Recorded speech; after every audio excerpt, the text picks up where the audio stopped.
Good evening. So again, my name is Mike Scott. I'm the program director at Farm Table. Our mission is to build local food culture and to rekindle connections between farmers and local food and the land. And one of the ways we do that is by teaching from scratch cooking classes. We also have an art gallery here and a local foods restaurant, as many of you know. And we're in Amy, Wisconsin. I know some of you probably know us now through Amy, but not otherwise. So you may not know much about us. We are in Amy, Wisconsin, about an hour and a quarter from downtown Minneapolis. And we have last year we had about 70 programs attended by 1,600 people, most of it on Zoom. And that's obviously how we're all gathering again tonight. We certainly hope this summer and next fall to be able to do some things in person. But happy Mother's Day, everyone out there. I know my mom is here for Mother's Day. One other thing about Amy, I mean, she is a James Beard Award-winning author. I have Give a Girl a Knife here, her cooking memoir. And we also have copies of her cookbook, the New Midwestern Cook or something like that. But I couldn't bring it over here because we only have one copy left.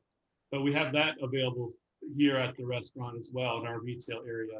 If any of you are in the area, we'd recommend both of those books to you. All right, here we are, Amy.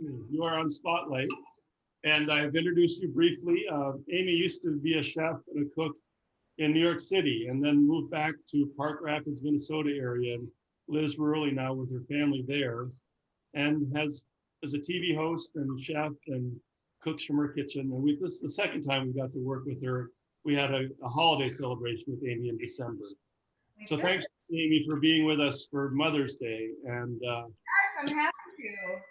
Well, I've gone over the logistics, Amy, so we're ready to jump in whenever you are with you.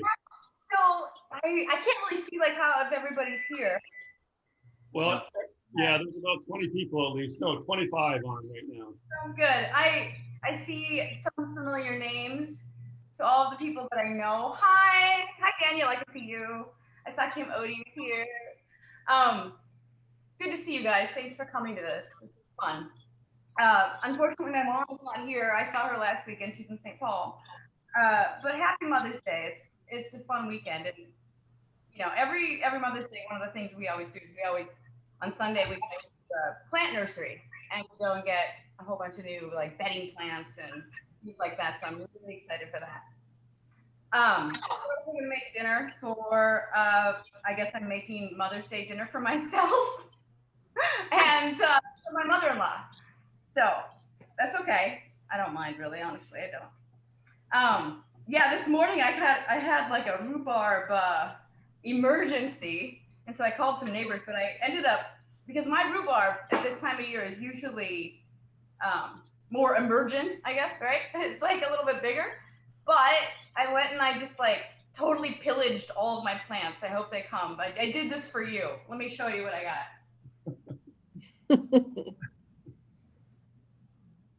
See? Do we have enough? First rhubarb. I think we will. I only need like 5 cups, so we're hoping. So let me just kind of go over like overview what we're going to be doing. We are going to make a couple things. We're going to make a rhubarb tart, and this is a recipe from my next book. So don't share it publicly. It's yours. You can have it. You can use the recipe, but don't like put it on the internet. That's all right. My publisher might not like that. Although it's just one recipe out of many, right? This is a rhubarb tart that we are going to make a dough. I'm calling it envelope tart. And basically what it is it's a galette. You know how you take like a big sheet of pastry and you roll it up around the edges? It's a little bit easier than a tart, a little bit more free form, a little bit more rustic. But I started folding mine into just an envelope shape. You know, it's really just, it's rectangular, okay? So the reason I do that is because then when it comes out of the oven, you can just like cut it into squares. And, you know, then people can just come and take a piece. And it's usually like a whole bunch of kids come up and they're just like, you know, like 5 pieces each. And you're like, slow down. But it's kind of, you know, it's very Midwestern, I guess. It's kind of like the square cut pizza, but it's a tart. And the dough is interesting. I think you're going to like the dough. It's not my recipe. I've I've kind of messed with the recipe, but this is a Maida Hader recipe. I don't know if you know Maida Hader. She is kind of legendary in the baking and cookbook world.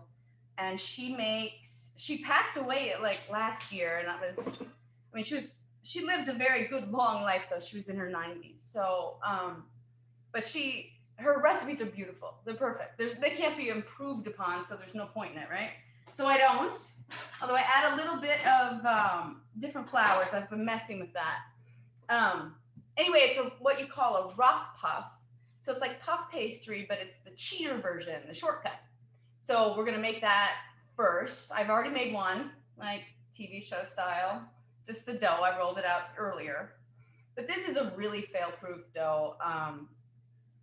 In theory, you can make it the day before. You can make it, 10 hours ahead, start in the morning, whatever. You can also make it like 3 hours ahead if you push it and just chill it between rolls. You'll see what I mean. So you're gonna fold it over a few times, but it's not like a French puff pastry, which is a 2-day process and has maybe like 10 or 12 different rolling and folding sessions, which we call turns. Okay, so we're gonna do 3 turns with it. It's gonna be faster, and I actually like it better than real the longer version puff pastry because it's a little bit more durable. You can kind of work with it a little bit. French puff pastry is like really delicate, almost too fragile. This you can cut into squares and like walk around the house with it, right? But it's still really flaky. So we're gonna do that. And then we're also gonna make warm deviled eggs. I call them Steakhouse Deviled Eggs. This was in my first book, my cookbook that came out in 2013, the new Midwestern Table, my table. That was the word. Everything's about tables. It was New Midwestern Table, it was Heartland Table. I'm just like this table gal, right? My next book will not have table in the title, let me tell you. Anyway, that also I'm working on my next book, almost finished with it, and it's gonna come out in about 1.5 years from Norton. I'm really excited about it. It's gonna be a beauty. It's been a long time in the works. It's been delayed once, twice, once for publication reasons and once because of the pandemic. And it's a book about cooking for others. So you can see why it was delayed, right? We couldn't do it. It was kind of weird to write the book while we were not cooking for others, but that's another story. Okay, so let's get started. I'm gonna show you the one that I did. Well, first I'll make the dough and then I'll bring out the one that's in the fridge. Now, the other thing I wanted to say is that you guys, please interrupt me anytime. Raise your hand. Mike's gonna be watching for you. This can be very interactive.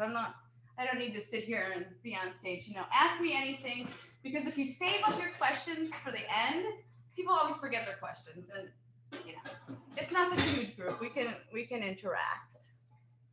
All right. So why is it called the rough puff? Is that just because it's not quite as delicate, or the history of that? I think that's like a professional cook term. Instead of real puff, we call it rough puff.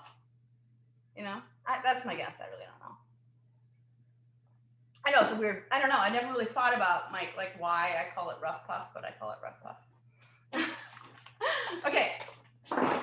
So this is how you just memorize this recipe. It is 1.5 cups flour, which I'm going to do 1 cup white flour and then some rye and some wheat. So 1 cup white flour and 1/4 cup rye and 1/4 cup of wheat. And then, it could be all white flour if you want. I would not push it any further in the whole wheat or whole grain direction. I don't know. I'm kind of, I don't know if I'm just being like nonconformist here, but I'm kind of not really into the whole grain thing right now. I like it in this pastry because we're mixing this rhubarb with like some seeds and some almonds and things like that. It's got this kind of hippie co-op vibe, but in general, I'm starting to, the more I've experimented with whole wheat flours, the more I realize why we went to white flours in the first place, which is because they're really, like, things turn out like more delicate and finer, and I get it, And then I also think that knowing a little bit, just a little bit about how wheat flour is made, I'm putting in a little salt and a little sugar. Where's my sugar? Oh, here it is. If knowing that, I also know that if you were to keep the bran in the wheat flour, then the wheat flour would spoil. So really, you know, unless you're like you're buying wheat flour from a really freshly ground mill, which you can do. I mean, that's cool. I don't think you're really getting a lot of nutrition in the whole wheat flour in the store, because if a lot of the nutrition was in there, they would spoil on the shelf, which is why they started making white flour in the first place. So anyway, that's my discuss. You know, I would love to discuss that. This is just like my new hypothesis. I'm gonna go get some butter. Think about it. Sure.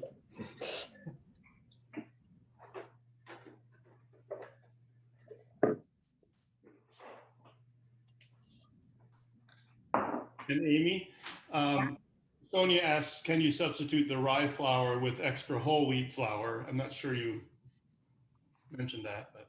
Yes, you can. You can. Yep. And is the flour, the white flour, all-purpose? Yes. Yes. Yeah, you wouldn't want to use bread flour. That would make, it has too much elasticity, too much gluten, right? And you wouldn't want pastry flour because it'd be too delicate. All-purpose really has that kind of blend of durability and fragility that you need.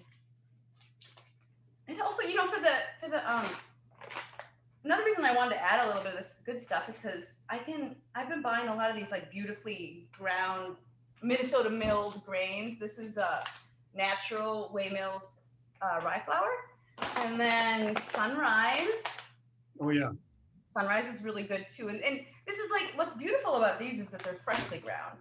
So when, you know, I get some, let's say, buckwheat from Sunrise, Doubting Thomas Farms, that's another place I get flour a lot. That's in Moorhead. That's a really good place too. When I get those, and if I get a small batch, you know, I just put them in the freezer, because that buckwheat especially is not gonna do well on the shelf. I've noticed that. I mean, I've thrown out enough bags to know that. Amy, can you use a gluten-free all-purpose, or do you need the gluten for the puff pastry? I can't say for sure, because I have stopped trying those. My husband was gluten-free briefly for a little bit, and I don't know. I don't know. I wish I could tell you. It's okay. I don't know. Try. Why don't you try it? Let me know. I mean, it's, you know, of all pastry recipes, this might be one where you could do that, because what you're doing by rolling and folding and then rolling and folding, you know, 3 times is adding a kind of strength to the dough, right? You're adding layers of fat, but you're also adding strength. So that's what gluten-free flour lacks, right? It lacks that elasticity, that muscularity, that strength. So if you're adding strength with puff pastry, I think you might be able to get away with it. That's a really good question. The other thing I would add about that, Amy, you mentioned Sunrise Flour Mill, and that's the kind of flour that we carry here in our restaurant and use here, because they're just about an hour and a quarter away. And their grains are organic, and they're also heritage, which means they haven't been hybridized. And there are some people who are gluten intolerant, who are I mean, they have this on their website all the time, who are able to use their flours, which still have gluten on them, but they do not have gluten intolerant problems with their flour. So, you know, gluten intolerance may be partly due to being hybridized and then sprayed with chemicals and the glyphosate within Roundup. So those of you who have gluten intolerance, you might want to consider trying these heritage organic flours and see if you can actually eat them. You know, it's a good point. I mean, nobody's really come up with like a definitive answer on that I've seen anyway, but it does seem anecdotally to be very true. From a cook standpoint, I don't have gluten issues. I don't love to eat a lot of bread though. I pretty much at this point, I'll take meat over like anything. I'm like a meat gal, and fat. But anyway, I just think that what was I lost my train of thought. What was I saying, you guys? I was saying that we don't know exactly, but I can tell from a cook's standpoint, it's that I think that those like dough conditioners and the weird, you know, the American quick buns that you buy at the grocery store, the hamburger buns, all that kind of stuff, that bread you get at fast food or anything, you know, it's weird. It's just not good. It's just not delicious, you know? It just doesn't taste that good. I mean, it tastes good in the summer with a hot dog. Sometimes you're like, oh, that's a good taste, you know, you're at a ballpark, whatever.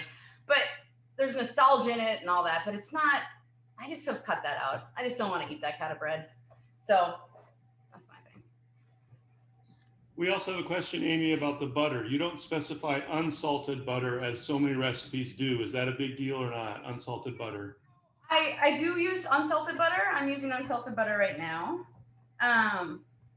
In my first book, in the New Midwestern Table, I used salted butter, and I did that because that's what I remember my mom and my grandma using. And so I don't know, I just had this feeling like I had to use salted butter.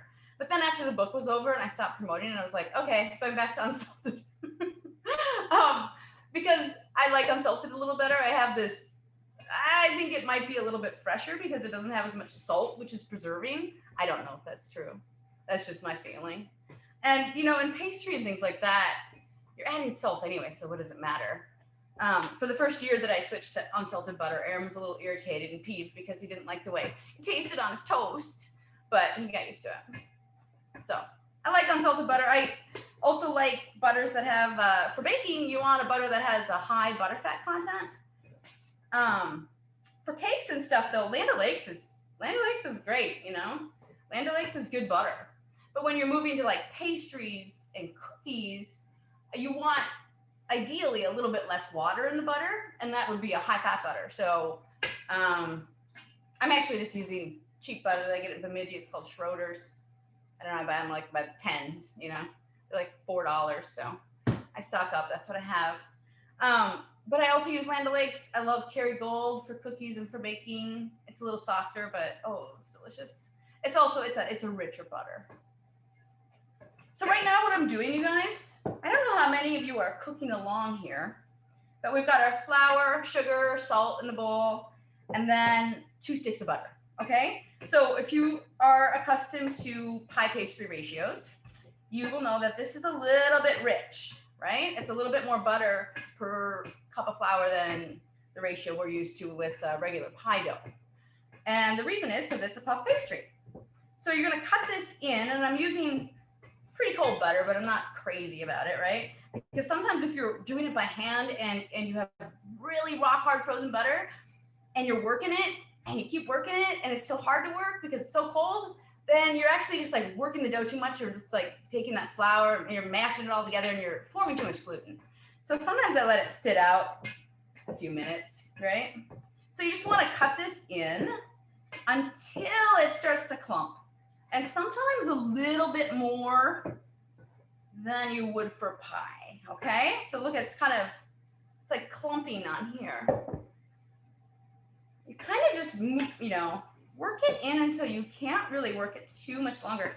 I have really stopped using a food processor for all of these pastry doughs. And I think, you know, it's just because I've come to this idea that, what we're doing is with the food processor is like the crumbs of butter, they're reduced in too uniform a way. And the beauty of pastry is that irregularity, right? So you've got some bits that are really tiny and some bits that are a little bit larger, which is what you can do by hand, but you can't do that. You cannot do that in a machine. It's too uniform, you know? I don't know if it's like an American thing. Are we like into that kind of like scientific uniformity, you know? It's like, we want it to be perfect. We want it to be the same every time.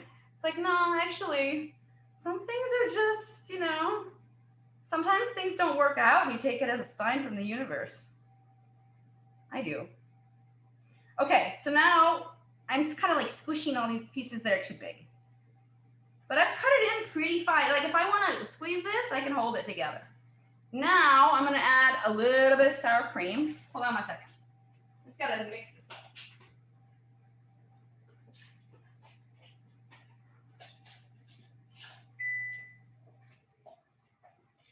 Okay, here we we go. We have about a half a cup of sour cream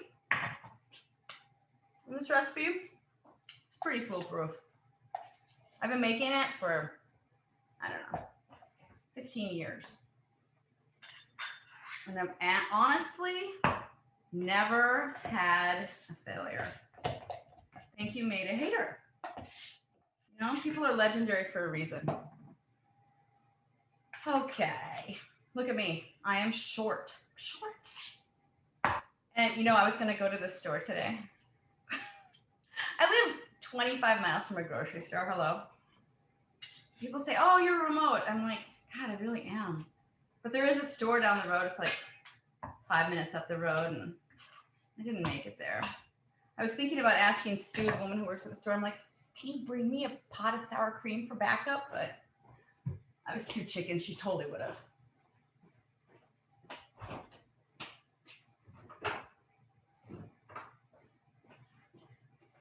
Okay, let's not stress it. I'm like literally just 1 tablespoon short of sour cream here. Not gonna freak out. Just gonna add a little bit of milk. It's gonna work out. And Amy, did you mention this was the butter cold? Yeah, the butter's cold, but not like totally stiff cold, you know? Cold, but not frozen. Okay, so now when you put this sour cream in, you wanna just like swiftly cut it in quick with a knife or a fork.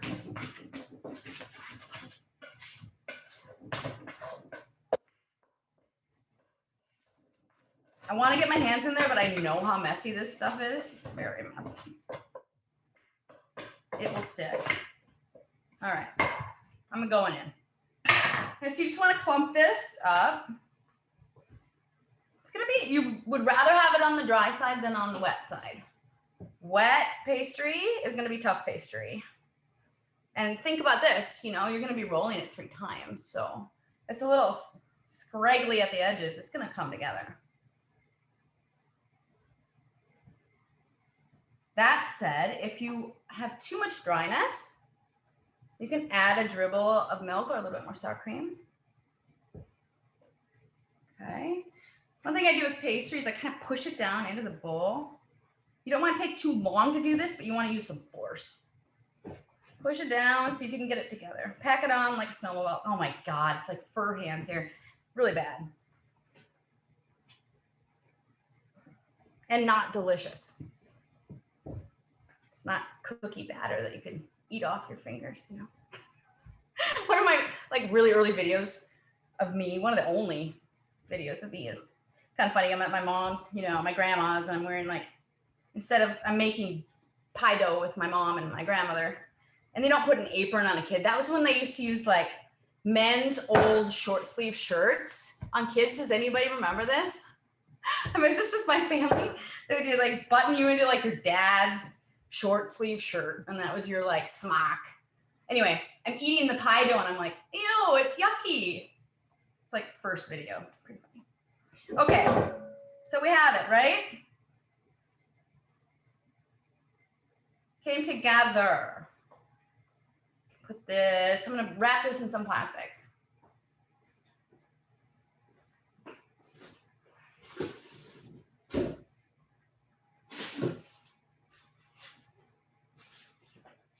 I'm also gonna wash my hands.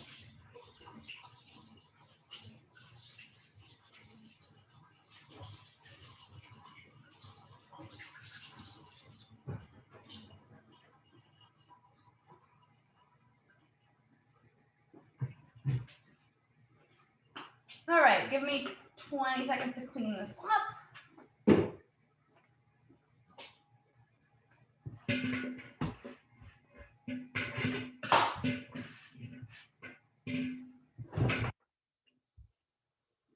Okay.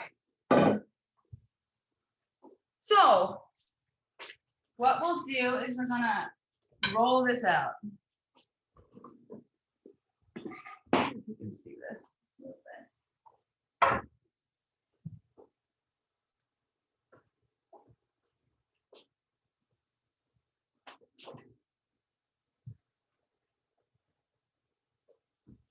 I'm gonna make make this into place to roll some dough. Just going to show you one of these. Not everybody has the recipe, so what you do is you're going to roll it out once. First time.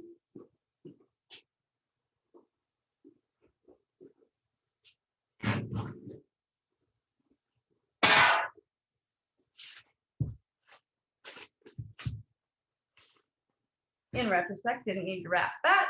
Okay. Here's my rolling pin.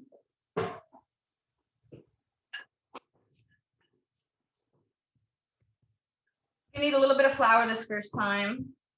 If you want to just roll it out into a rectangle, you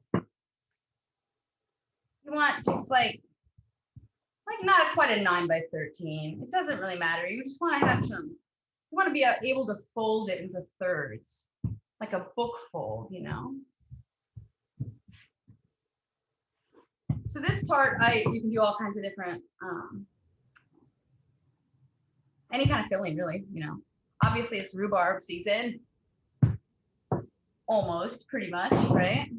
I would bet in the cities, which is where I think, or in others, I would guess that there's not too many people who live in zone 3B, like I do. We are definitely the latest. So everybody should have rhubarb, right? So I don't know if you can see this. Folding it, let's do this one more time, okay? You can see it's kind of rough, like it's not perfect. That's okay.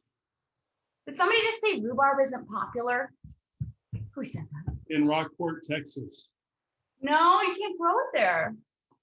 I bet you can't. My dad has struggled to grow rhubarb in California for years and years now, and it fails every time. Really? You know, it comes up and he gets excited and then it just dies. I mean, there's a lot of stuff that we can't grow here in northern Minnesota, but we can grow rhubarb. Everybody has rhubarb. It's like it's almost like a landscaping plant, you know? You can't buy it in stores here. Because I remember when I first moved back from New York City, I asked the produce manager, I said, gosh, why do you have any rhubarb? I want to buy rhubarb. He goes, why would you buy rhubarb? He's like, don't you know somebody who has rhubarb? So I kind of love that. You know, it's like, you don't have rhubarb, go get it from your neighbor. What the hell is wrong with you? Don't buy it. You're not going to buy it, you know? It's pretty funny. Hey, Amy. Amy. I'm here. I just have to go to the compost. Sorry. Yes. Hi. Can you show me how to fold that again? I couldn't find my roller, and now I did. So I'm only on the first fold. So what you want to do is you want to roll it out. It's not going to be perfect, right? You're going to roll it out into a rectangle. See, I've already folded this. Yeah. Unfold it for you so you can see it. Okay. So. Oh, okay. Kind of rough, crazy looking thing. Yeah, I folded it up. Then you want to book fold it. Okay. So in thirds. Now I've got some tears. It's okay. Yeah, mine's tearing. Okay. It's gonna be good. It's delicate. It's not too easy to come by. So then you want to chill this, okay? And then if you're being like French pastry chef about this, you're gonna give it 3 turns, okay? So every time you roll it out and fold it in thirds again, it's called a turn. And then you want to stick how you indicate that you have 1 turn. See that? You just stick that 1 finger in there. And then the next time you put 2, you know, you're gonna put 2 in, and then 3. And you know, if it's just you and you and you don't have to really do this. But the reason that people do that is because they're working in a restaurant. It's a 2-day process, and then you know, if your pastry cook friend, they're like, "How many turns did you give the pastry?" And you're like, 2. Okay. Got it.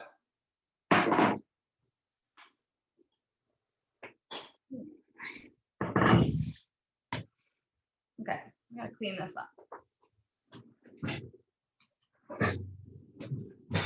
So what else are people making for Mother's Day? I would love to hear some menus. What's happening? What's like traditional in your family, or what are the new traditions you're making, or maybe you hate tradition. I get a little bit, to be honest, I don't know if it's moving back home, but I used to be very nostalgic for all the traditions when I lived away from home. I lived away, in New York City, and I'd be like, oh, we used to make this, I'm gonna make it. And now that I'm back, I'm like, oh my God, can we have something new? Please, I don't hate making the same thing all the time. It gets boring, as a cook. You gotta have some things that are familiar and, that the kids are excited about, and like, oh, we always have that. But then I also think it's important to like mix it up a little bit and challenge them, make something really weird. So they're like, oh my God, do you remember that when we had, octopus for Christmas? Ew.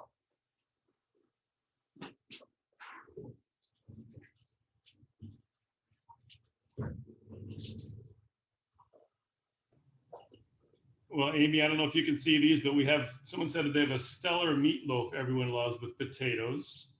Other folks are talking about an egg dish, a strata with fresh fruit. Yeah. Egg dish sounds, is that a person? Yeah, that's what we would have often.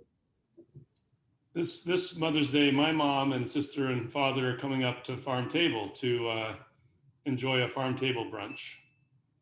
Sweet. Yeah. What are you guys serving for brunch there? Well, I can't really claim deep knowledge of the restaurant. I edit everything, but I don't really read it. You know what I mean? I have no idea. Just say you have no idea, right? Well, we're having eggs Benedict. That's one of them. Huh? Sorry, I didn't hear you. I'm gonna get a measuring cup. Hold on. What were you saying? Sorry. Oh, I just said one of the dishes we're highlighting is eggs Benedict. I mean, a lot like Mother's Day, Father's Day, it's usually brunch. I don't know why. I'll do dinner, but. Okay, so I'm just cutting up this rhubarb, you guys. Nice. I think that another reason that it's smart to get rhubarb from your neighbor rather than from the store is that fresh rhubarb is where it's at, and rhubarb that's all soggy is kind of bad. Maybe I'm spoiled. I don't know. Guys, I might not have rhubarb this year because I picked almost all rhubarb. I will. It's like a weed here. It just grows like crazy. But whoever said that, yeah, it's not popular. It's not popular in all regions of the country. I know that. I'm friends with these two girls who own a really cool pie shop in Brooklyn, and it's called 4 and 20 Blackbirds, and and it's Melissa and Emily Elson, and they, when I first was writing my book, I don't know, I just called them up or something, like we became phone friends.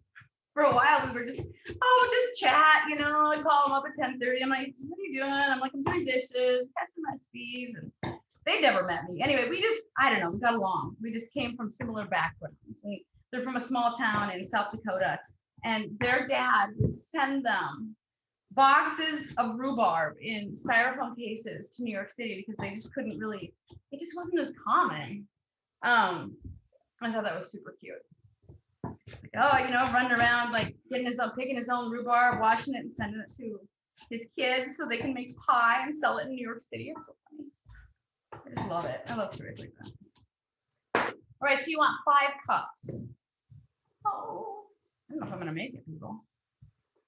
I have a couple more in the sink. Hold on. Oh. I have tons. I should give them some. You want to send them rhubarb in New York City? Who just said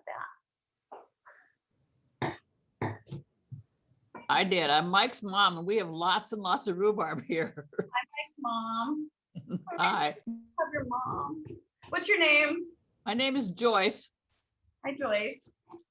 Hi, And Amy. where do you live? Rochester, Minnesota. Oh, yes, you're a few weeks ahead. So we're in the South, right? You're a Southerner. Hey, Amy, how should we be cutting these? Are we just doing like slices like this? Yeah, I'm totally not showing you, am I? Okay, yes. So like, Is this one kind of big and this one's kind of smaller? More like half an inch. I mean, it kind of depends on how big your rhubarb is. Like mine is small, right? Yeah. So later in the season, it's going to be a little bigger. Mine's huge. You know, so if your rhubarb is like, you know, bigger, sometimes I'll cut it, you know, down lengthwise and then in half. You want just like bite-sized pieces. Got it. Thank you. Guys, I'm short. I'm gonna have to go get more. I don't know. I thought for sure that was enough. Okay. It's not. We'll make a little one. Just make a little baby one. Okay, so I want to move on to the eggs. I don't know if people are making both of these things at one time or not.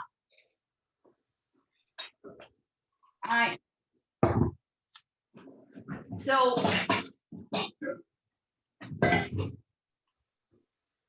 you know what though? I'm gonna just back up. I'm sorry. If I do that, then we won't get this baked in.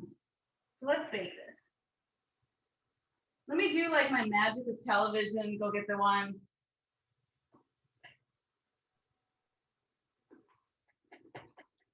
Get back in 2 seconds.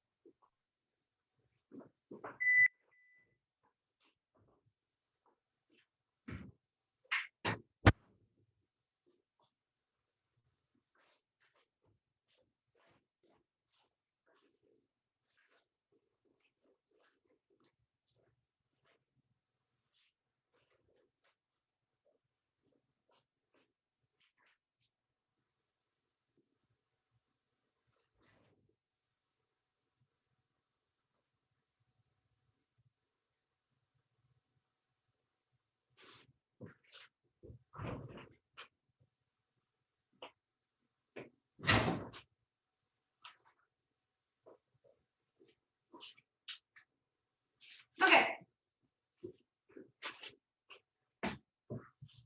So let me just show you how to roll out and finish this part. Throw it in the oven. Let me make sure. I have to look at the recipe for 1 second. Sorry, to find out at what temperature. 375. Okay. Not 356. Amy, a couple people have said, I wish you were on TV again. They loved your show. Thank you. That's so sweet. Yeah. No, I haven't really tried hard enough to do that, have I? I'm sorry. You know, it was a great. And I would like to do it again, but I also, you know, it's kind of weird for my kid. And yeah, I'm kind of, it would have been great if I could have gone longer, but I'm actually okay with not. Is that awful? It's weird to like do that in a small town because, you know, Aaron and I both grew up in Park Rapids. People already kind of knew who we were, you know, like, what is that Carrie Underwood song? Famous in a small town. It's really true. And so it's just like a weird,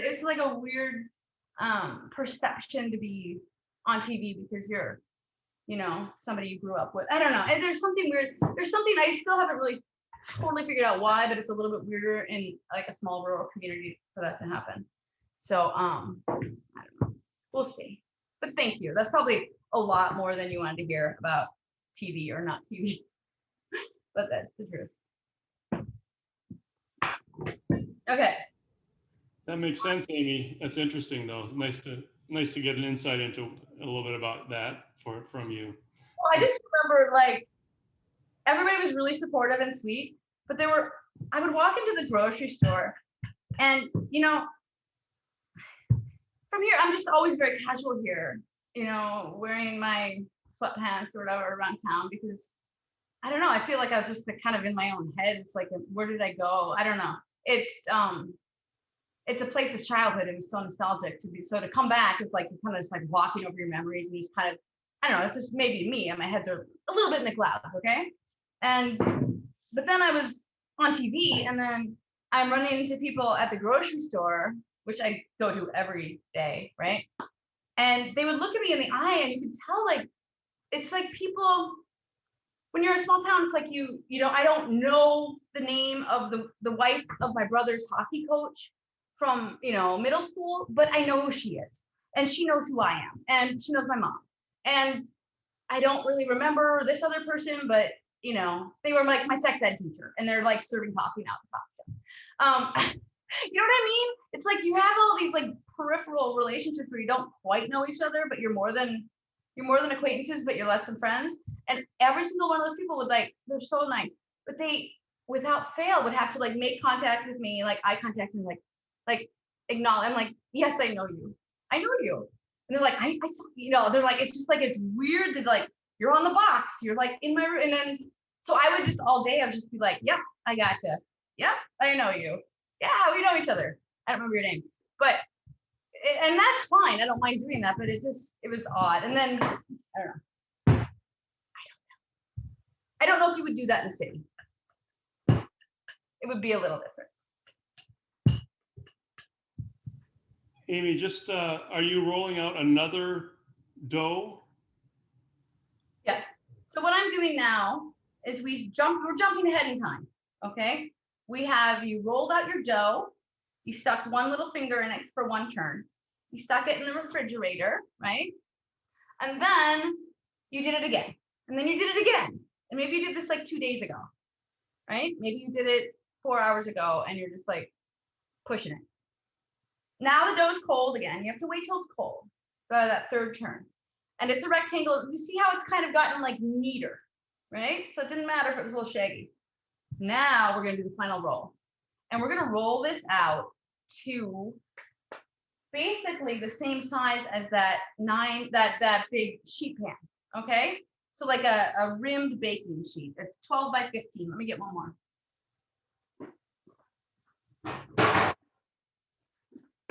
In fact, I'm gonna get 2, This is like my little grandma trick. Bake on 2 baking sheets. I've been doing this now, this last year, almost every time. It's amazing. That's what my grandma did. They used to have, I'm turning into a grandmother, basically, like a crabby grandma. My next book, that's the voice. Sometimes it's like, she's like, don't do that. Stop doing that. I think all cooks kind of get to that point, Anyway, I'm maybe too young to be there, but it's okay. So put 2 sheets underneath, 2 sheets it's adding insulation. So that means that you can bake at the temperature you need to bake at, which is 375 to get that nice caramelization on the top of the tart, but you're insulating the bottom. And you can buy whatever baking sheet in the world you want. How heavy is it going to be to insulate? They used to be really heavy. Like my grandmother's baking sheets for those black steel ones. God, they were heavy. I don't know. I like these. I think this is either Chicago or Nordic ware. I'm not sure. They're good, but they're not I don't think they're as thick as the ones my grandma used. So I used to. It's crazy. I went to, I posted this on Instagram not too long ago. I went to Latvia for Sever magazine to do a story, and we baked with this woman, and it was cool. My sister-in-law set up all the connections. She'd been there. She'd lived there for a couple of years in the Peace Corps. It was this tiny little village, and this woman had this like really simple house in the village. She had a cow in the yard. So it was like old-fashioned Europe, like a little tiny baby hobby farm, like right in the village, right in town. And she didn't have, I think she had electricity, but she didn't have running water. And it was just a like beautiful place, gorgeous light, rustic, not fancy. And she didn't have the money, I don't think, to like redo it or anything. But God, she had good baking sheets. She had everything right. She had like a wood-fired oven. She had heavy baking sheets. I don't know. Sometimes it just made me very nostalgic for some of these old, heavy tools that are irreplaceable. So that's why a lot of times when I'm looking for baking ware, I'm looking at thrift stores a lot because it's hard to find stuff. It's hard to find what you really want and need, the good quality, unless you're going to pay so much money for it, I find a lot of good stuff in thrift stores. All right, so you can see I'm like laboring with this, right? Okay, we're getting there. It takes a while. It's cold. The dough is very cold. Amy, while you're talking about equipment there, Stephanie actually asked, what kind of stove do you have? This one? Yeah, this is a good stove. This is it's a Wolf. It's a Wolf stove. It's good. I redid my whole kitchen. I added on a kitchen. And then we have this other stove over here. I want to show you this. Can you see it? That is it's a wood cook stove. That is, I really wanted that. It's good for heat in the winter, keeps the space warm. But I just wanted to play with it, and it's really cool. It looks beautiful. It's cozy, warms the space, and it's fun to bake in, but incredibly unpredictable. But anyway, the Wolf is a good stove, you know, of like that kind of professional grade stove. You know, I need something that can work hard, take a beating. I wanted this one because it's not as like beefy, you know. It was kind of, I don't know, I like the scale of it, and you can clean it pretty easily. It's all about the cleaning, really. Is there anything, you know? They all have the power. It's like, which one can you put?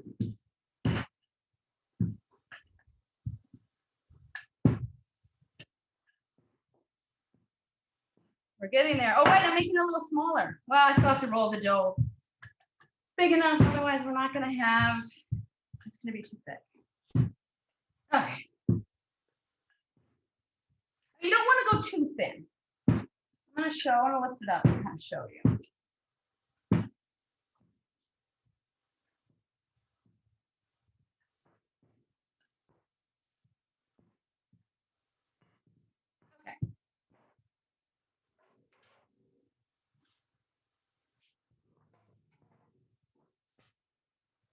Okay, here we have it.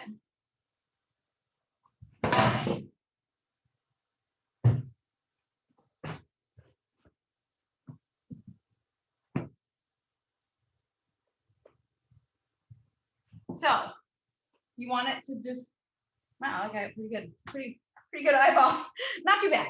Okay, you want it to be just a little bigger than this. It doesn't matter if it's perfect, you know, close, good enough.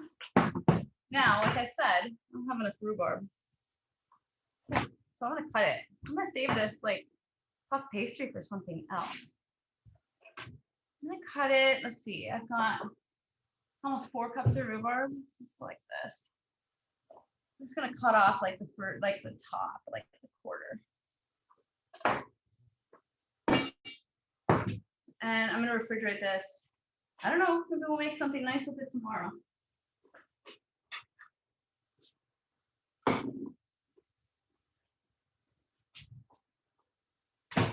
Now, you want to refrigerate this while you're just getting the rest of the stuff ready. Takes a second.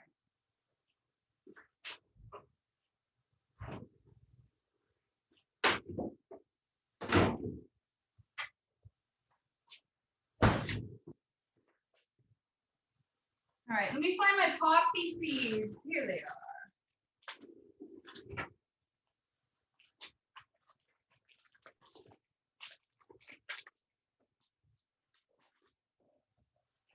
Okay, so for 5 cups of rhubarb, we've got 1 1/4 cup sugar.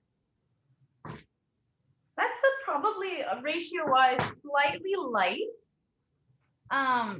Let's say you have a pie, a 2-crust fruit pie. You are going to have about 5 cups of fruit, 6 cups of fruit. I like to do a 6-cup pie, right? And depending on the fruit, you are going to have 1 1/2 cups of sugar. Sometimes with apples that are very sweet, 1. Rhubarb, of course, is very tart. I would definitely do like 1 1/2 generally for that. But this one, this is not a super sweet thing. So if you love like really sweet rhubarb, you can pump it up a little. This is probably like, this is at the threshold of, ooh, I need some whipped cream with that, you know? That's how I want it. But I like sour things. That's me. Hank too, my son. He's like, give me lemon. So I'm just kind of eyeballing this, you guys, because this a little bit less, right? And Amy, we had a couple questions. How thick was the dough, and where do you find a fine wood cook stove like that one? Yeah, the dough is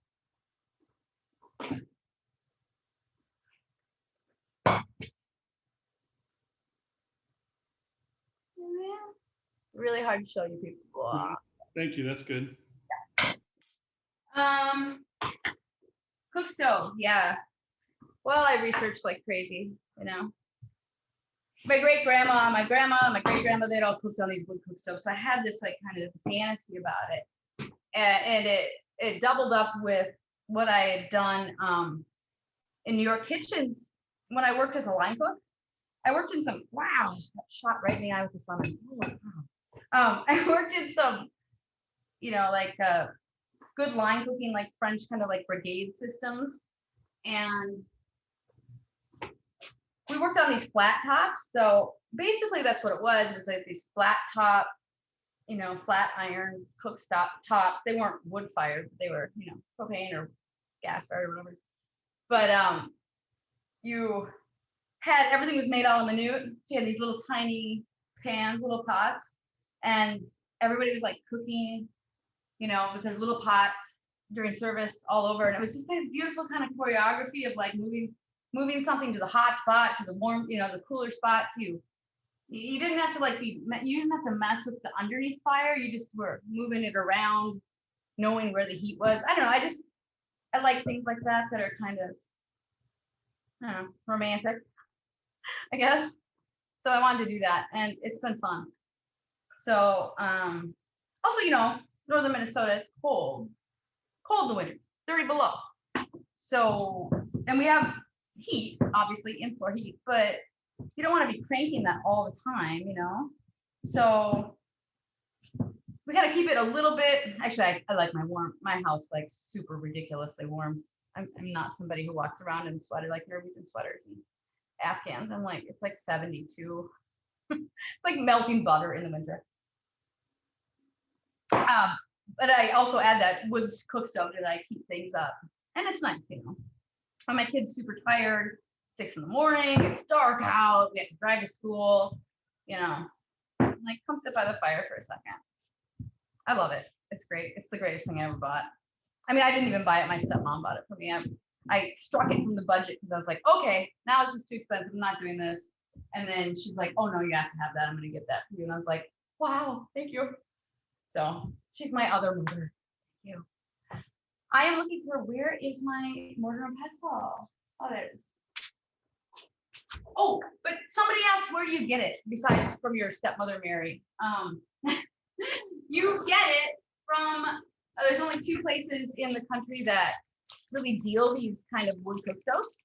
And one is called Wittus, Wittus in upstate New York. And the other one is called, what's it called? Obadiah's. And that is a wood cook stove place in Kalispell, Montana. And that's where I got it. So I just, you know, hit them up online. And it's Italian. So, and it's cool because lately these, the brand is called Demand and Core. And it's an Italian stove. It's brand new. It looks vintage, but it's not. And these Italians have found me online. You know, I didn't do like any kind of deal with them or anything. I just got it. And now I've got all these Italians. They're like, oh, I work in the office at Demand and Core. Hi. Because I don't think there's very many in the US or something. I don't know. I like them though. They're very nice. Okay, so what I'm doing, I really like cardamom with all kinds of stuff in baked goods. And it's kind of it's really common around here in northern Minnesota because we have a lot of Finns here, a lot of Finnish people. And cardamom as a spice for baking is just, I mean, it's in everything. It's in the bread, it's in pastries, it's really common. People are like, oh yeah. I remember going to New York and I was a pastry chef briefly. And I did something with cardamom and everybody thought it was really weird. But like, oh, is that like Indian or what is, you know, I'm like, I don't know, it's just like, you know, baking, like, I've grown up with it. So even though I'm not Finnish, but I think it's really cool. I love just that it's a really strong floral scent. The pre-ground that you buy at the store is like basically garbage. Sorry, it's really bad. It doesn't smell like anything. So you really, okay, you can buy like the seeds and pound them or grind them on your own. And that's just fine, but I just buy the green pods and then I crush them. I know it takes forever, whatever. Okay, but it smells really good. Is this like too much work for like one tiny step in a tart? Maybe.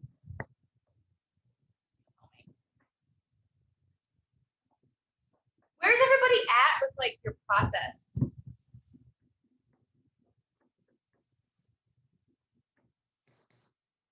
How are we doing? Okay, so you just add a little bit of this. No?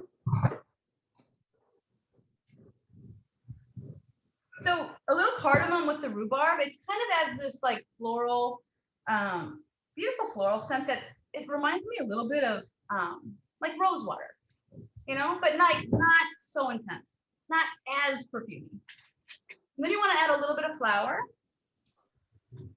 That. Okay, I have to go a little less, right? Did somebody say they just opened the wine? And I'm cook. I can't see the whole comment. Mike, what is she saying? Just opened the wine and am cooking bacon. Oh yeah, she's moving ahead. She's like, I know. That's what I should be doing right now. It's drinking wine and cooking bacon. Okay, let me just get this in the oven. You're right. Carol, you're on it. You're with me. Okay. Bacon in the pan. 3 slices cut into thirds.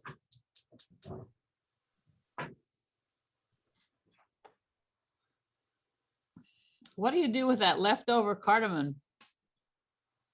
You know what I do? I stick it in one of these ramekins. Yeah. And I just set it on my counter, like on the thing that I have like my salt and things on.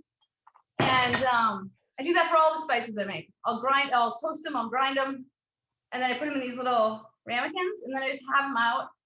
And then whenever I want to use it again, like I'll have usually cumin, coriander, cardamom, sometimes fresh cinnamon. And So how long does that last, that cardamom, when you grind it? I mean, it's certainly better at 2-3 weeks old than something you buy at the store. It's best right now, but it's not bad. Okay. And I buy a lot of these spices from, I like Penzies. I don't know if you go to Penzies, they're great. They're really fresh. But the way I do when I buy bulk, because sometimes I have to buy a lot of stuff like for cooking, like my cookbook shoot and all that stuff. I go to there's a couple Asian markets in Fargo, Dakota, close to me, hour and a half, and I can buy like bulk spices like that. They're very inexpensive. Like this would be, I don't know, $3.99, and they're good. So that's what I do. And what was the name of Penniman's? We didn't quite catch that. Penzi spices, they're great. Penzi? Penzi. So it's a company that started in, I think, Milwaukee, but they have stores, they have brick and mortars like all over. Okay, so we're also quick. We got poppy seeds, we have 3 tablespoons of sugar, and we have a third cup of blanched almonds, which actually I don't have blanched almonds. So what I'm gonna do is I'm gonna use these almonds. Substitutions. All right, Carol is having a glass of wine and cooking the bacon, so we should be doing that, which Carol's doing. Cook the bacon for the eggs. Also, I already cooked my eggs, these deviled eggs. So you want to boil some eggs. However you want to do it is fine, but my usual thing is you put them in cold water, you cover them with cold water, you bring it up to a boil and a simmer, then you keep it simmering for just like 2 minutes or so, and then turn it off, set a timer for 10 minutes, and they should be good. You want them to be like cooked, like hard boiled, none of this like jammy, whatever. No, you want them cooked. Okay, so a third of a cup of almonds. Yeah, we're calling for slivered almonds. We do a few fewer. Because these are big, I'm gonna chop these. And what you wanna do is you wanna mix that poppy seed and the almonds. I'm just gonna pull this cardamom out and I'm gonna do it right in here. You can do it in a food processor, you can grind it a little. And you want sugar, 2 tablespoons of sugar. And your almonds. Now these are big, like I said, so I'm gonna kind of hand chop them first. And I'll count them. Basically this like little nut and seed topping. Almond is really good with rhubarb, you know, it's a beautiful scent. So you want to use almonds that are untoasted because when they hit the oven, they hit the heat, they're gonna, you know, give off this nice perfume. So that's what you want. It's really like this beautiful scent trail of the rhubarb, the almonds, and the cardamom. Very pretty. Extremely feminine.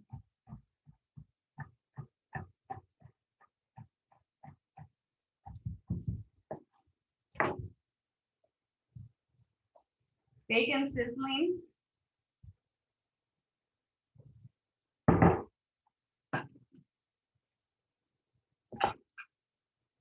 Two tablespoons sugar. And I forget how much cardamom it was. Follow the recipe. Don't listen to me. Okay. The other function of this nut thing, this tiny little nut thing you've got going on, is that you want to use it as, instead of breadcrumbs or something, you want to use it as this little base underneath your food that's going to soak up a little bit of that excess moisture, right? Kind of a European thing, really, to put a little bit of breadcrumb under like some, like let's say an apple strudel. You have a really delicate dough, you have a juicy fruit, you hit the oven, it's gonna like start juicing, right? It's sweating, whatever you call it. And you want to make sure that you're not gonna make your pastry soggy. So you want to add a little something there, a little rubble. This would be easier if I had the right almonds. You know?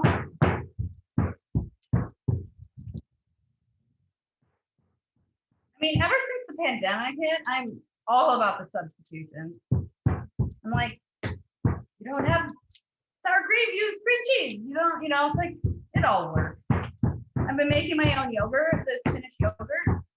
Again, the Finns, you know, they have this old Finnish yogurt culture. It's really cool. And so I don't even, some things I don't even buy. It's like, I'm just buying like, you know, I don't buy half and half. I don't buy yogurt. I'm just kind of mixing all the dairy into the right consistency and like, half cup, you know, generally working. All right, that's good. Let's get the pastry.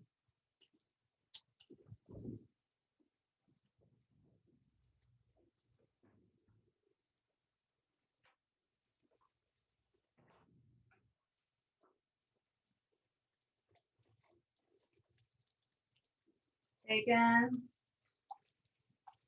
Smelling good in here.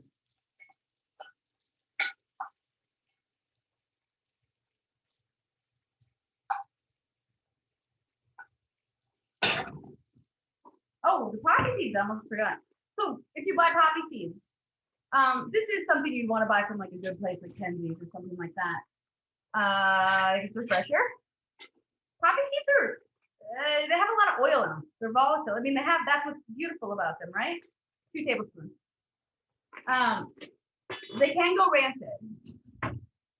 So you want to store those in the freezer. I buy like these bags from Kenzie's because I make sometimes like desserts with poppy seeds. Like my grandma has this coffee cake that we do for Christmas, and it's like that big, you know, the whole poppy seed filling. It's very black as midnight, you know. It's cool. I like it. It's kind of like foreboding. Scary. Anyway, so poppy seeds, store them in the freezer. Nuts too. Just taste. I don't know. Taste thing. Okay. You want to put whatever the recipe says. I think about half, maybe 2/3 of this. approximate. See how you're gonna just lay like a little bed, not all the way to the edge, just in the center. Now you want to take your rhubarb. I love this red rhubarb. I used to grow, I bought when we first moved back here, a rhubarb plant that was more green, and it was okay, it was nice, but I like this red rhubarb. So I got some of this from my, this plant I got from my father-in-law, and it just gets giant. It's just beautiful. It's the color. So every time, if you have rhubarb, I don't know if we like raise hands for this rhubarb. You know, every year I'm like, oh, gotta go cut the rhubarb and put some in the freezer for the winter, because I like to do that so that we have, you know, why not? And then the winter you can cook some up, and I don't know, just like an ice cream topping or something. But it's just like one more task at the end of summer when everything is ripening at the same time. Sometimes you're like, oh, this is too much. So every time I go to harvest rhubarb now, I just harvest an extra, like double what I need. And then I just cut that up and freeze it, throw it in a plastic bag and freeze it as I go. And that just, I mean, how obvious is that? That's super obvious. But sometimes, I don't know, I'm slow, right? These are like little revelations, things that make my life easier. I don't know, maybe you hadn't thought of it. Everybody's like, yeah. All right, so you have this tart. You see how it's a little regular? But it's kind of square, right? So we're gonna cut it in squares. But where it comes into this, you want to fold it. Maybe I should do a little bit more. We don't want quite, we want to make sure we've got enough pastry to like hold this juice. This one has to come in more. I made my fruit pan too large. Okay. Yep. Too big of a pan. Okay. Now, you want to brush the outside of that with a little bit of cream. And that's just really for things to adhere to.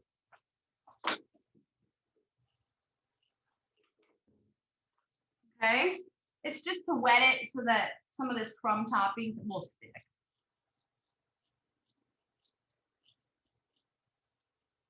Now remember, mine is smaller, okay?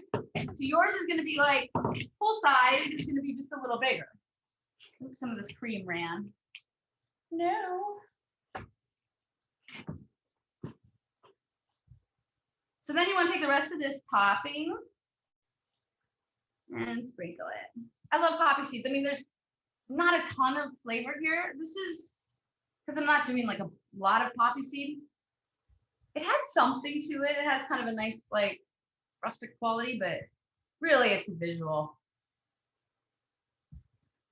Which is fine because you're only using 2 tablespoons and they're super expensive. I mean, they're like, I don't know, $14 a bag or something. But gorgeous. If that crumb falls, you gotta pick it up, throw it in. We're gonna make it on 2 sheets, right? $3.75. How many minutes is it? Who's got the minutes? It's like 45, I bet. 45 to 50. Oh, yeah. I know myself. Okay.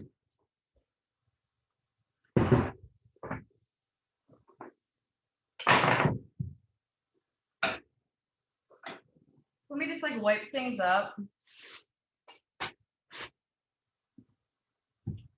The thing with like doing this live is like I get really neurotic about cleaning things. As I get older, this is, I don't know, it's turning into a crabby, neurotic grandmother. Yeah. So it's hard to like throw things on the side. And when we did the TV thing, it's like you're like cut, clean, you know. It's important though. It bothers. It's like if I don't have things clean, it starts to like accumulate, like it's irritating. It's just always easier to cook in a clean kitchen. I I mean, relatively clean. I'm not totally neurotic. Can't spend all your time doing it. You have to also just get things done. But you know, wipe the board, keep it clean, like get rid of stuff. I just like take everything I don't need and I just like throw it to this end of the like, over there. And then when I go to that end, I just put it all in the fridge at once. Again, obvious stuff. Okay. Bacon.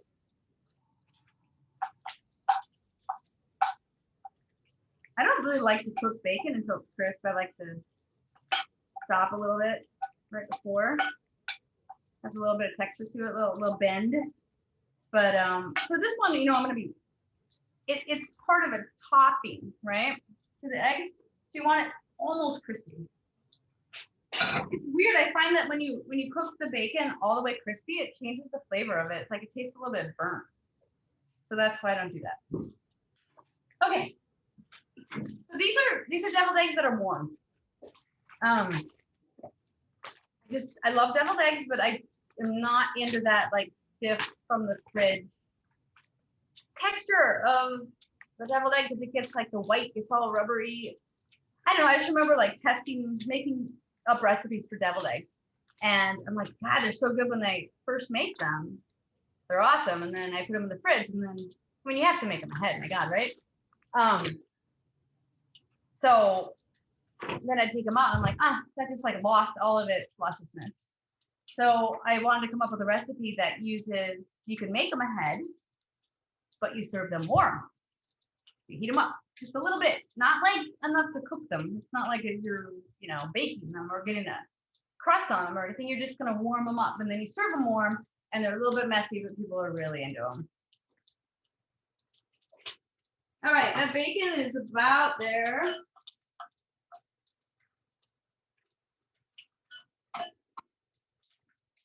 We're gonna use the bacon, but not that much. Basically, what we're doing here is harvesting the fat. We want the fat because we want to cook the breadcrumbs in the fat. So for that we need one more pan.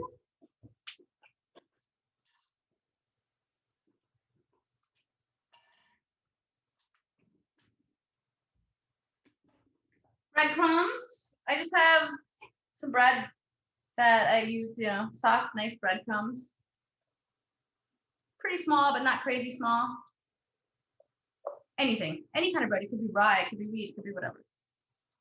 And you want to use like not an enriched sandwich bread because that'll just get gummy. So something that'll get dry. So you want to just put some breadcrumbs. You want to cook these until they're crisp. So here we go. We're gonna put a little fat in. I'm totally not looking at my recipe anymore here. I don't know. Yay.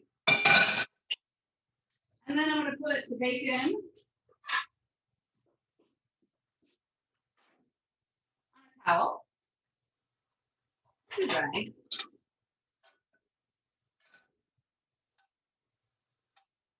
Because we are going to chop this, so we do want it like not dry, but you know, blotted. I honestly I don't blot my bacon like what I serve to my family. We just eat it. So bacon fat.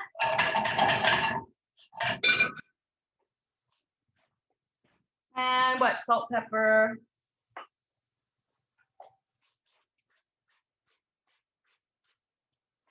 Something I make for, I don't know, all kinds of stuff.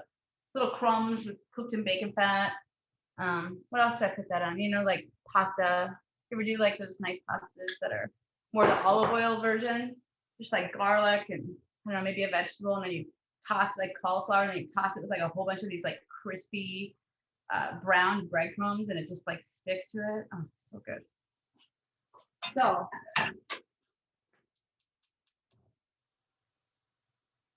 relatively low heat. You know what else you could do? Add like a little bit of crushed garlic to that. I don't think that's in there, but let's do it. You could add a rosemary sprig, any of those things to flavor and scent it, but you know that you pull it out later. And when you're cooking breadcrumbs like that, you just have to make sure you have enough fat. You can always take out the fat later. But if you don't have the fat, they're gonna be like, they're not gonna cook evenly. So I don't know if this is new to people or not. If you like to eat nori, I am really into it. I make Korean food pretty often. The few things that I do make, that I've learned to make. I wish I knew more. And so I really love those little snacks that you get on the side. It's called gim. So you just, those like, you can buy them at the store, those little seaweed snacks. Well, if you make those homemade, they're incredible. It's so good. And they're really good for you. They have like a ton of iodine. So I've been buying nori, and then I brush it with a little bit of oil and salt and pepper. Now in this recipe here from the book a few years ago, I wasn't really brushing it with oil yet. And you can brush it with like a little mixture of sesame oil and regular oil. But I do now. I do that now. So you can do that. And then you want to toast it.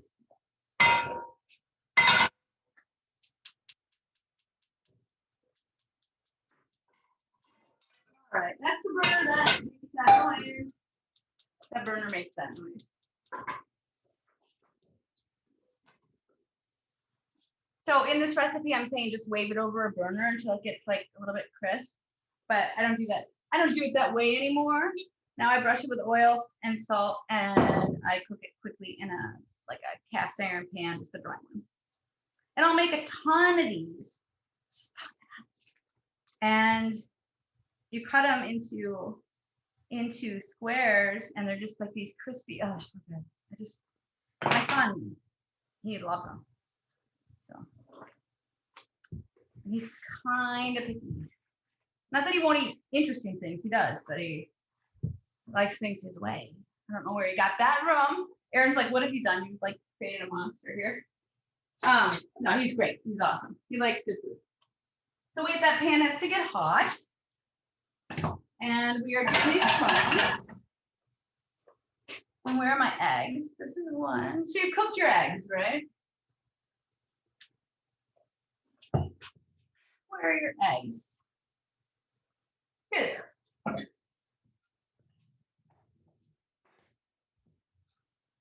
Right? And as soon as they come out, as soon as they're done, crack them, cover them with cold water, peel them in like puzzle pieces. The first one worked out fine. You know what I found? Peeling eggs, there's like 1,000,001 theories and opinions about it. These white eggs, these store eggs, are really easier. I don't use anything crazy, any kind of crazy technique. I think it works better if you don't have to let them sit after they've been cooked. You cook them, you crack them, you put them in cold water, and you peel them. It just works better for me.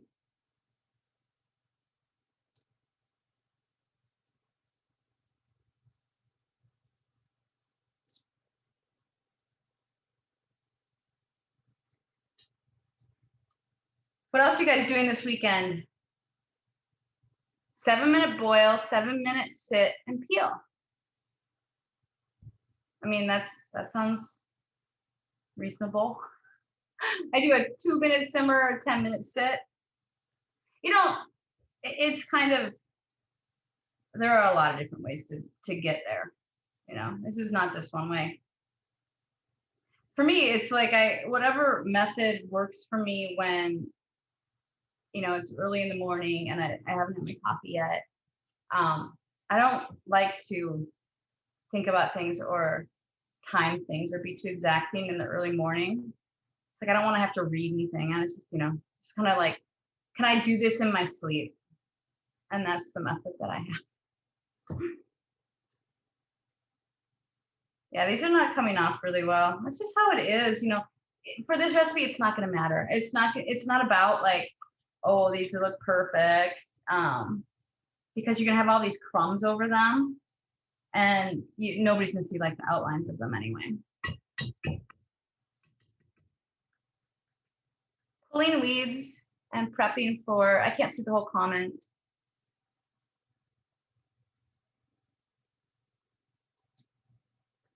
Pulling weeds and prepping for something. Pulling weeds, I hear you. Yeah, I need to do that. I have too many flower beds. It's not like part of my, I don't know, I have too many flower beds. I keep making more flower beds.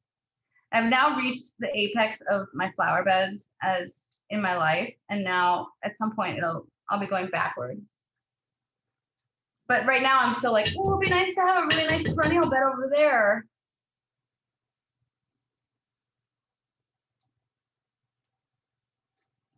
I do feel like Mother's Day is all about the flowers, though.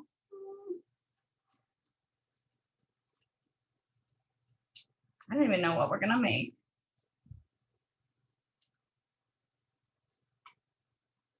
Asparagus is just coming up here in Minnesota, and but the first thing that we get, the first fresh thing that we get to eat is chives, which I've been putting in everything. And again, that's one of those perennials here. It's like a landscaping plant, you know. I have chives. I've got a bush of tarragon. I've got garlic chives. People are like, "Oh, what pretty flowers!" It's like, yeah, they're just, you know, they're filler. They're edible. They're nice. Okay, so you want to peel your eggs, and then you want to chop them in half and scoop out the yolks. Make sure that these crumbs are burning.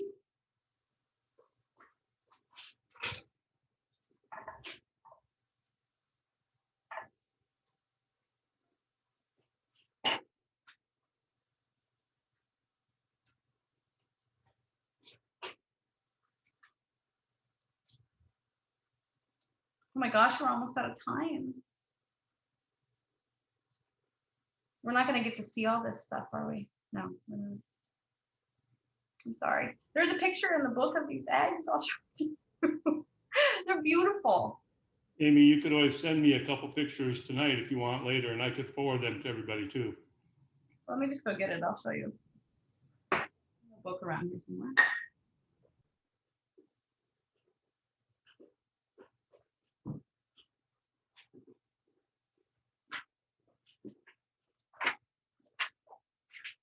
Oh, I know where they are. Right on this cover. Here they are.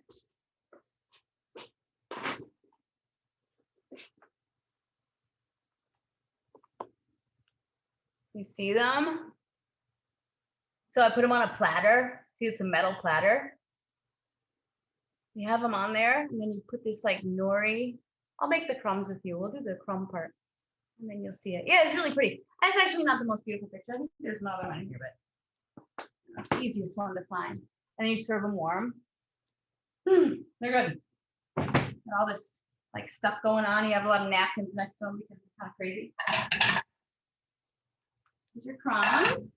Let's cook this nori though, because I just want to show you quick if you're not familiar with it, how long it takes and stuff like that.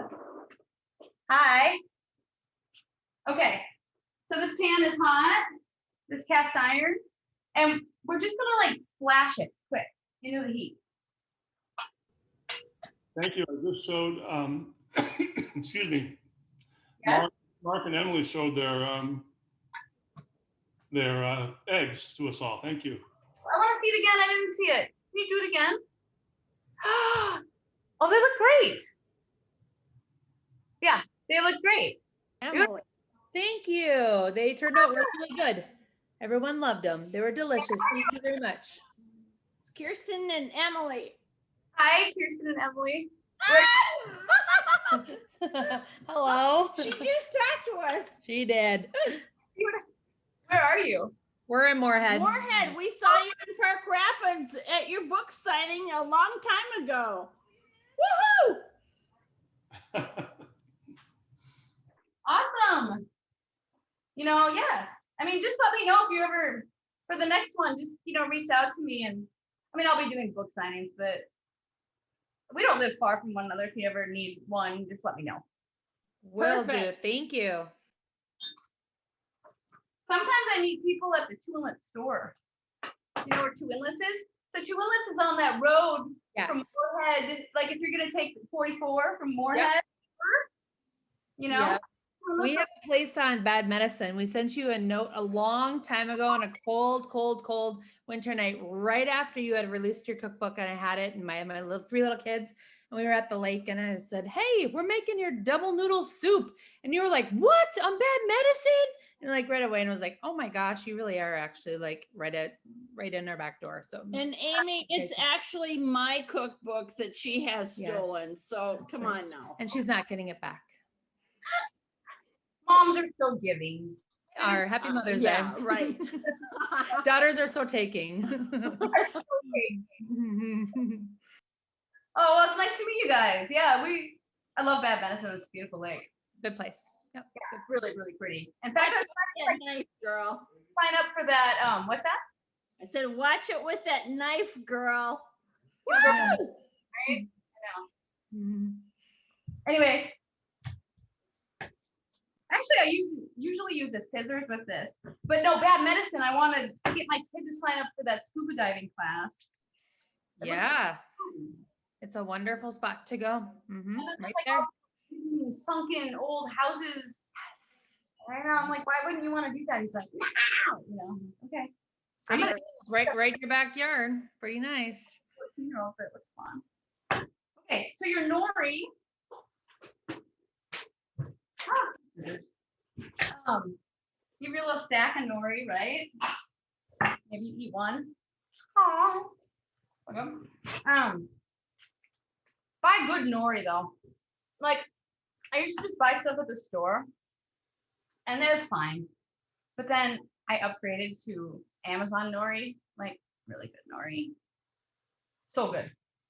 It makes a little difference. So you want to cook this till it's crispy and kind of firm, and then you're just gonna kind of shave off. You're gonna cut it into these stacks, and you're just gonna, with a scissors, this is the easiest way to do it. They don't cut really well. Just kind of shaving them off. And what I love about this is like, the flavor's great. It adds like a kind of, it's more of a sesame flavor. It's not really that as fishy as people think it is. It's kind of a toasty, nutty sesame sort of note with the bacon and the crumbs, and yeah, it's just, I don't know, it's something a little bit unusual.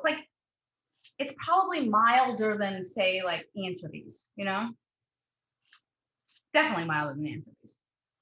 But also there's like iridescent, kind of looks like glitter, very decorative.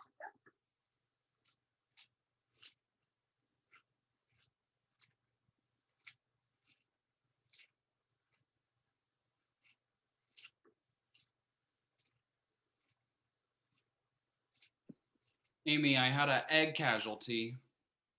Oh no, who's talking? Where are you? I did. It's Daniel. It exploded. Huh? I think I cooked the egg too much in the boiling water. It exploded. I'm so sorry. We'll see what happens. Daniel, Tessa's staying here tonight. Tessa's staying there? You better. I've already told her that I'm doing this, so you have to tell her that I was the best one here. I'm gonna get a glass of her wine. Good. You should. All right, I'm gonna. Poor Tessa. This is the mutual friend of ours, and Daniel ended up. You came and visited, and I didn't even know you, and we ended up hanging out. It was for an art thing. Like, I don't know if anybody knows, but like another thing that my husband and I spend a lot of time on and doing is this art center called the Name It Art Center. And it's just volunteer for us. And my husband's an artist, so it's something we do like community-wise. It's our project. Anyway, Daniel came for that. And then the next morning, we were sitting here, and I'm like in my pajamas. I don't even know you, but I just felt like I had known you for like, I don't know, my whole life. We started shaking up like Orange Julius, and God, it was fun. Good time. And I didn't even know what an Orange Julius was. I know. That's the first time I ever had one. So good. That's why I kicked her out. I was like, I'm doing a cooking class. You got to leave and then come back later. Thanks, Tessa. I should text him. Yum. Okay, well, I don't want to keep people. I want to ask you though, if you have any questions for me or you want to talk about stuff, let's do it.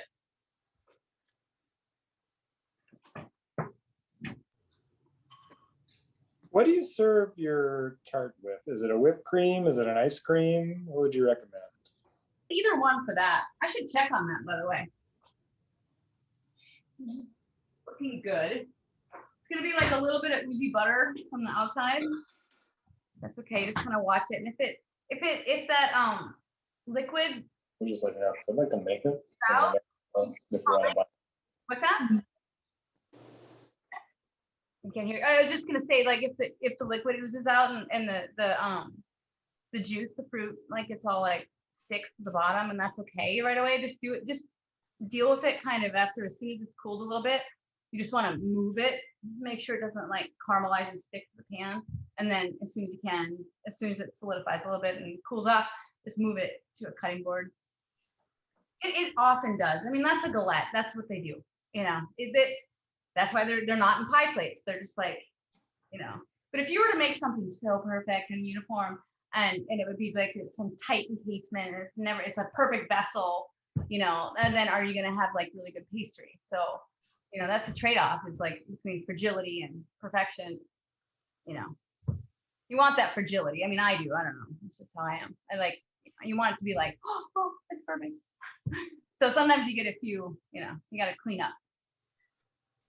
So back to the eggs a minute. So do you take the egg yolks and then you mix all that other stuff with it? No. You put the egg yolks in and then you sprinkle that other stuff over the top. I don't know if we're gonna have time to do it all. I can start it, but you want to just make a regular deviled egg filling, you know? Yeah, I know how to do that. If you want to be fancy, I've done this before. You cut them the other way. It's kind of fun, right? Oh, okay. So they're kind of, I don't know why that makes it seem fancier, but they sit up right here, and then you know, if they don't sit up nice, you just kind of shave off that bottom, and then you can't see it, but they sit, you know, they sit nice. So you're just like, you're just gonna put the yolks in a bowl and paddle it with some mayonnaise. Yeah, and then you fill it up, and then you sprinkle the other stuff over the top. Yeah, okay. And then you're gonna put them in a dish, like your serving dish, whatever you want to serve them in. So something that's oven proof, like that metal tray I showed you, or I don't know, a little baking dish, a shallow one. And then you can make the eggs ahead and fill them even if you want, right? And right before you serve them, then you take them out of the fridge, just the deviled eggs, and then you have your little chopped, you know, crumb topping. You've got your bacon, your crumbs. But those two had. Have your bacon, the crumbs, and you're gonna have all that ready. And then you're gonna warm up the eggs with the crumb topping. And so that way the eggs are gonna be just slightly warm. You're not gonna cook them. The eggs are gonna be just slightly warm, and the crumbs are gonna be really crispy. And so you're gonna wanna serve it with like a plate, you know. But they're worth it. That's what people like them. They go fast, really fast. Amy, I think on your Instagram, you said you wanted to see dogs, right? I wanted to what?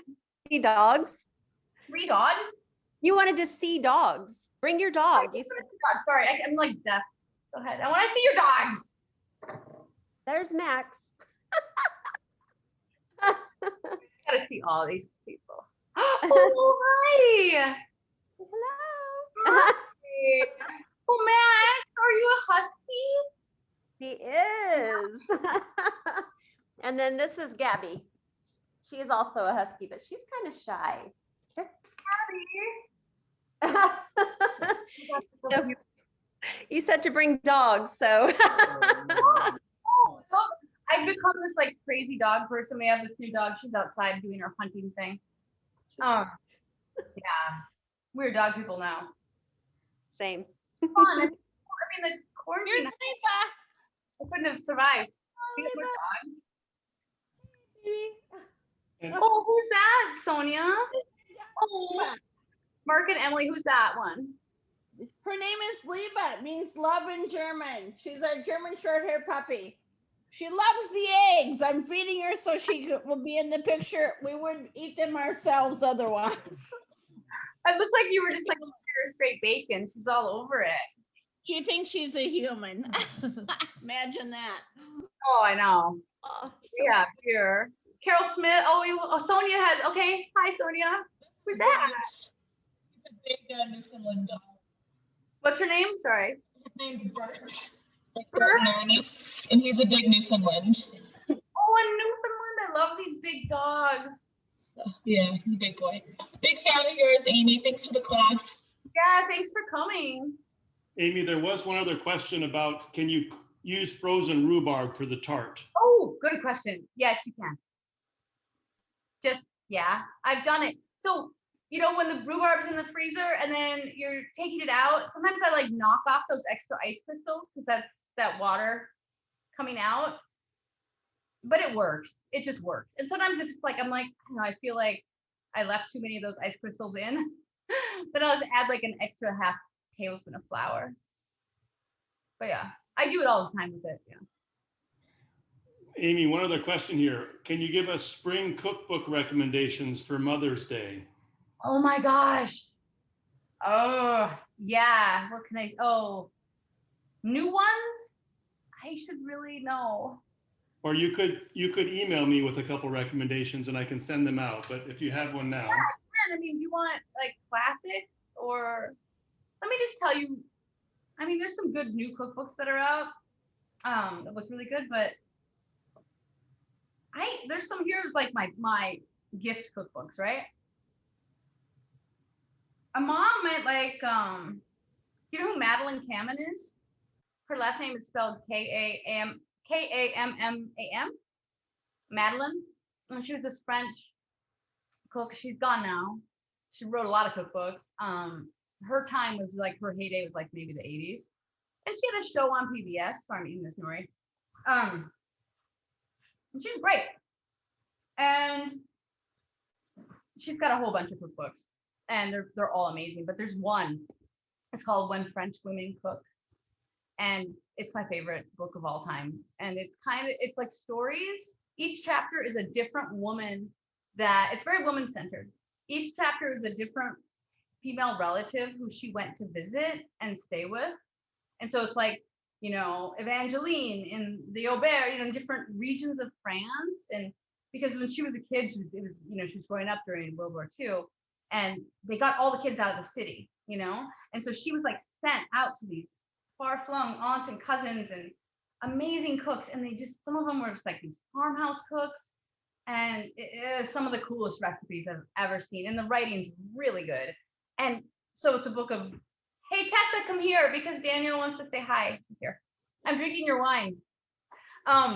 Anyway, so there's a lot of recipes also in the book. There's like 200 recipes. I mean, just check it out. It's one of the best books basically of all time. And she wrote a bunch of other stuff. Like she's got a real comprehensive kind of encyclopedic book called The Way to Cook. And that, when I was younger and just really getting into this, that was kind of my Bible. Okay, you guys. Well, thank you, Amy, for a very fun evening. Instagram is probably the best. So hope to see you guys there, and send me pictures of what you made. I would love to see what came of this. So thank you everyone for joining us, and keep an eye on Farm Table's website for our upcoming programs as well. And happy Mother's Day. Mom. Hi, Joyce. Bye, Joyce. Yeah. Happy Mother's Day, Mom. I'll see you Sunday. Yeah. Okay. Bye-bye. I loved it, Amy. Thank you very much. Yeah. Okay. Bye-bye. Thank you. Have a good weekend. Thank you, Amy. Thank you. Bye, Mom. Bye, Mom.